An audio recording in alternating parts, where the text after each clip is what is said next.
Hello students, welcome to BTech 360. Every college says 100% placement. Every website also shows the highest package. But no one tells you the most important truth.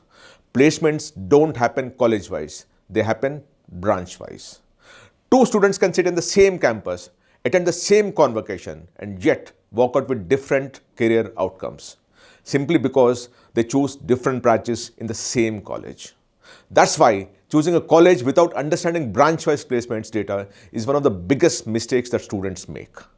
In this series, we'll go beyond hype and headlines.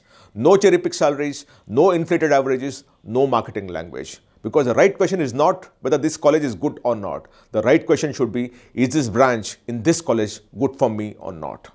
So before I move any further in terms of talking of the placement of all the mechanical engineering students, this is only for mechanical engineering across all IITs, IIITs and NITs. What I thought was, obviously we'll show the data, but please subscribe to BTech 360 if you've not already done that, because this will be a single point source of information for you to ensure that you get into the best college and choose the best branch possible. Right? We'll talk out, as I said, mechanical engineering across IIT, NIT, and of course IIIT doesn't have it as much. The important thing that you must notice is this, that we are always talking of branch-wise data at this point in time. We'll talk of the placement percentages, placement numbers, and those kind of things. And all this data has come to us through RTI filings that have been done. It's right to information reports. This data is not available in public. So it's, what we did was, we know that, a lot of these institutions claim 25 lakh average, 30 lakh average and all, but it's important for you because you're going to take a decision based on which branch you choose, right? And that branch would be dramatically different from what your average salary is and so on and so forth. So we thought we'll take it from that perspective only, which is branch-wise data. For this now, for mechanical engineering, we got response from 11 IITs, 9 NITs. IIITs obviously don't offer mechanical engineering, so it doesn't work out for you, right? So this is the kind of data that we have. We have 20 institutions which actually, gave us data which helps us collect, and put some things together for you. Now, what is the RTI data that we file? These are the kind of data that we get from the thing. Like this is from NIT Jodhpur, right? And if you look at the data here, we say CSC, 86 students sat for placement, 85 were placed, and average salary is 21.26, maximum is 56 lakh. This is the kind of data that we get. So for example, for mechanical, 52 students participated for placement, 39 were placed, average CTC is 14.76 lakh rupees, and maximum CTC was 26.4 lakh rupees. Now this data of mechanical is what we're collating, not just for NIT Jodhpur, IIT Jodhpur, but for all the 20 institutions that actually gave us data. So what you're presenting as data is a combination or a collection or a collation of 20 institutions. The way I'm showing it to you, this is the kind of RTI response that we get. Now this we got on 13th October 2025, if you notice this very carefully, right? Now, based on this data, for mechanical engineering, the 20 institutions that we got, and what is the data, right? In IIT Bhubaneswar, 48 students participated for placement, 45 were placed, and the placement percentage is 93.75%. Now, if you notice very, very carefully, there is one glaring thing that keeps coming back. You look at CS branch and look at this kind of a branch. Here, the total students were 62. But only 48 sat for placement. Why did 14 did not sit for placement? We realized that there's a direct correlation between how good the branch is and the number of students sitting for placement. If the jobs are not there, the number of students who are sitting for placement also comes down. Why it happens for us is a mystery. Maybe they're being forced to opt out as one option, which some of these IITs and IIMs are doing as a very, very bad practice. It's a very, very unethical practice, if I may say so.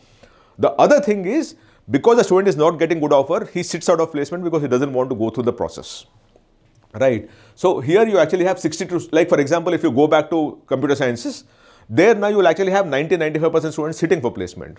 But by the time you come down to mechanical or civil and all, now the number of students sitting for placement itself drops dramatically, which for me is a concern, right? Now coming back to this, 48 students sat for placement, 93.75. But if you look at it from the intake side, only 72% students were placed. In Kanpur, 116 students sat for placement, 97 were placed, 81.51, but registered from placement register is 83.68. Now, if you notice very carefully here of the 119, 116 sat for placement. This is a very true representation. But if you now come to Palakkad, of the 35 students who joined them, only 24 sat for placement. Why did the 11 students did not sit for placement? It's a mystery for me.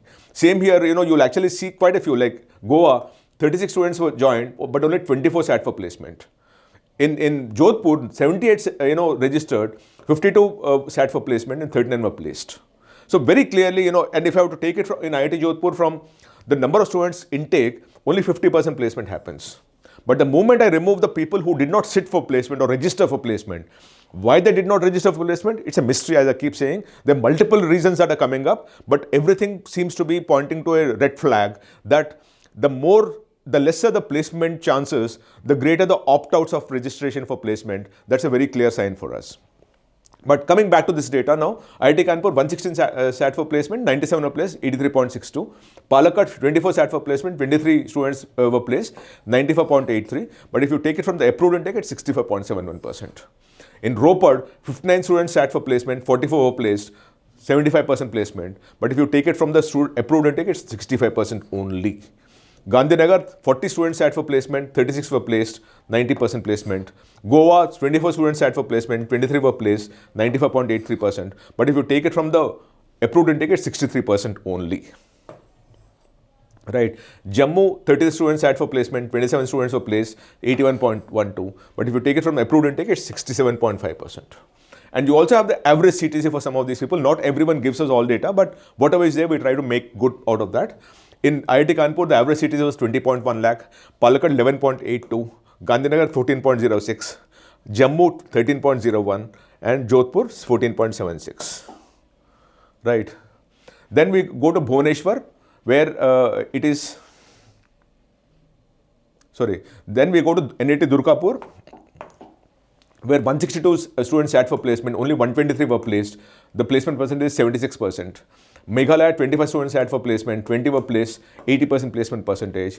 Rourkela, 140 sat for placement, 79.2, 1 were placed. Dhanbad, 95 sat for placement, 69 were placed, 72.56%. If you take it from approved intake, it's only 62%. In Roorkee, 128 sat for placement, 115 were placed. In Hamirpur, 104 sat for placement, 103 were placed, 99%. But if you take it from approved intake, it's only 82%. Right. Surathkal, 161 sat for placement, 128 were placed, 79.5% placement. And in Puducherry, it's 28 sat for placement, 17 were placed, 60.71% placement percentage. And if you look at the average salary, it is 9.6 at Durgapur, 12.93 for Meghalaya, 11.56 for Rourkela, 14.88 for Dhanbad, 11.41 for Surathkal, and 5.7 lakh for Pondicherry. So NIT Puducherry across the board seems to be having a problem as a seat at this point in time. And for Hamirpur, it's 9.74 lakh. Then MNIT Jaipur, 99 sat for placement and 87 were placed. NIT Calicut, 157 sat for placement, 136 were placed. VNIT Nagpur, 82 sat for placement, 78 were placed. Tirupati, 41 sat for placement and 38 were placed. And the average salary is for MNIT Jaipur, 10.74. For Calicut, 9.76. All for mechanical engineering, I keep reporting this. VNIT Nagpur, 9.39. And Tirupati is 17.14. Overall, 12.29. So this is mechanical. I'm sorry for the mistake. There are 20 institutes for which we have data. The approved intake was 1852. The student registered for placement is 1618. And the students offered is 1359 students got an offer. If you look at it from the total intake percentage, the total students who joined the place and how many were placed, mechanical is 73.38%. CS, which is the best performing branch, was 81.13%. So very clearly about 8% drop when the moment it comes down to mechanical. And the more serious drop is in the kind of average salary that we're talking of. CS students got 20.35 lakh as an average, and mechanical students got 12.29 lakh as an average, which is a 40% drop, right? And here if you see it, about 10% drop in terms of placement percentage also, and 40% drop in terms of average of the median salaries. So very clearly, obviously CS is performing very, very well these days in the country, but mechanical, you can safely expect a 40% drop in salaries as compared to the overall, the best performing branch that you have. Right? And if you want me to cover any other branches, please write to me in the message box here and I'll be happy to cover that, because what we have is real data that we gathered after a lot of hard work. So if you want to hear what each of the branch is, then write to us and we'll be happy to cover that for you. Thank you so much. Namaste.